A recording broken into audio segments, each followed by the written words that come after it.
Thank you very much, sir, for that beautiful introduction.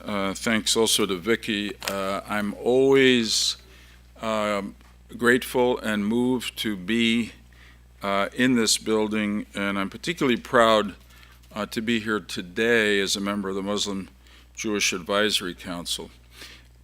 Sarah brought back a memory. I was here in 1993 on the day that this building was dedicated, and one of the survivors who spoke said that he felt that his life's mission since the Holocaust, since he had survived it, was now realized, because this building was built and in the center of the capital of the strongest country in the world. And he had confidence, therefore, that as long as America existed, as long as Washington existed, this building would be there, here, to educate people, to remind people of what had happened in the Holocaust, and also, obviously, to make sure that nothing like that ever happened again. And to me, it's one of the great realities of this building is that it's more than a building. It's an ongoing force, and it's been a force to stop any form of hatred and bigotry. I mean, we said after the Holocaust, never again, and I'll come back to this, but never again obviously can't just mean never again against Jews. It has to mean, in the spirit that brings us together as a Muslim Jewish Advisory Council, never again against any people. This is a wonderful group that has come together in the Muslim Jewish Advisory Council.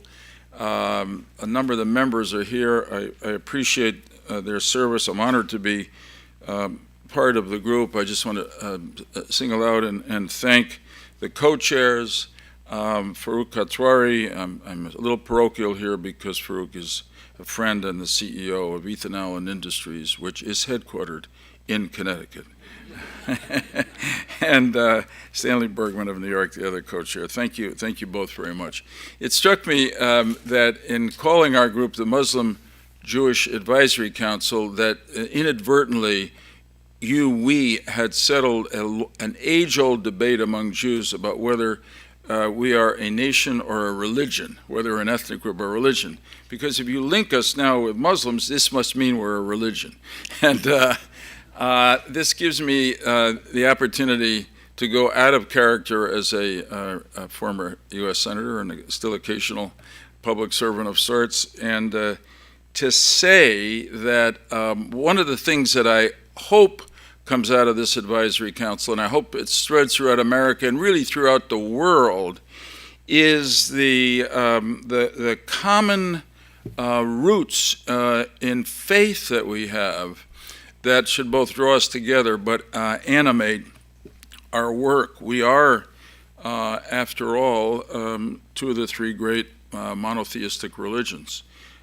We believe in the same creator. We believe, therefore, that every person alive has some spark of the divine in them, him or her, and that means each of us deserve to enjoy equal rights and be protected from bigotry, abuse, discrimination, and of course, worse. And that is the foundation in faith that Muslims and Jews share in the work of our council, and that particularly is focused now on doing something about hate crimes in the U.S. So when I was first in Washington, I'm just remembering there was an ambassador from Egypt who was a devout Muslim, and he loved to give me a hard time by telling me that in his prayers 5 times a day, he mentioned the name of our father Abraham more times than I did in my 3 prayer times a day. So we have a lot of common lineage. The second lesson that I want to speak to from a Jewish perspective, but I know it has its Muslim expressions as well, is that we just finished a while ago the Passover holiday. And one of the lines that emerges from the Passover holiday that repeats itself in the Hebrew Bible is that we should never forget that we were strangers in the land of Egypt, which is interesting. We know that the children of Israel were slaves, but strangers is an unusual translation. I always take it really to mean foreigners, or maybe even more generally, we were different from the majority. And that creates in us forever a responsibility to protect whoever are strangers or different in whatever communities in which we live today. Unfortunately, over the millennia since the emancipation of the children of Israel from Egypt, Jews have been treated in many societies as foreigners, strangers, and treated with great hostility. The worst of it, of course, in the Holocaust, which is what this building is a response to. In one of his books, Elie Wiesel describes a heartbreaking scene where a father and son have had their clothes taken off and they're being marched into the gas chambers, and the son doesn't know exactly what's going to happen, but asks his father, "I'm afraid, what should I do, Father?" And the father says, think of tomorrow. Think of tomorrow. So in a very real sense, we are that tomorrow. And being here as part of that tomorrow gives us profound responsibilities to do what I talked about before, which is to make sure nothing like the Holocaust ever happens again, and to remember that the Holocaust didn't begin with concentration camps and gas chambers. It began with what we would today call bigotry, discrimination, maybe hate crimes. And it was, in a sense, let go, and it metastasized into the worst. That's why I'm so grateful for the work that the Council is doing. Now we know our country is experiencing an increase in hate crimes, some toward Jewish groups again, some more toward African American groups, but in my opinion, Muslim Americans are particularly being targeted in one way or another and treated as the other, as the stranger. And together we really cannot let that happen. To act against this, the rise in hate crimes, destructive actions. I mean, you know the numbers. 5 mosques have been attacked by fire over the past few months throughout the country. Jewish cemeteries have been vandalized. We just learned of nooses put in the newly opened African American History Museum just a couple of blocks from here. So this, these are not only despicable acts, they are warnings to us to act to stop them before they spread.